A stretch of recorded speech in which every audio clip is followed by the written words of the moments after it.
అందరికీ నమస్కారం. భారత్ ఇప్పుడు పలుచోట్ల మాక్ డ్రిల్ నిర్వహిస్తున్నట్లు సమాచారం.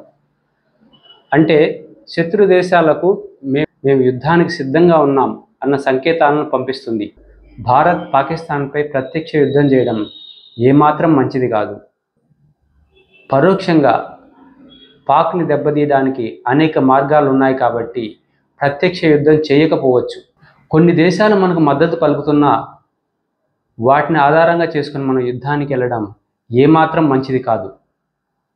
మనం ఒకసారి సెకండ్ వరల్డ్ వార్ని గుర్తు చేసుకోవాలి. ఫ్రాన్స్, ఇంగ్లాండ్ సపోర్ట్తో యుద్ధానికి దిగిన పోలాండ్ ఏమైంది? పుణ్యకాలం గడిచే లోపల మొత్తం జరిగిపోయింది. మన భారతదేశ జనాభా 140 కోట్ల మంది. యుద్ధానికే దిగితే ఆర్థిక వ్యవస్థ అతలాకుతలమవుతుంది.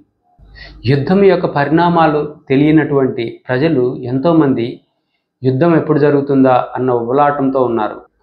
కానీ అది ఏమాత్రం మంచిది కాదని గ్రహించాలి.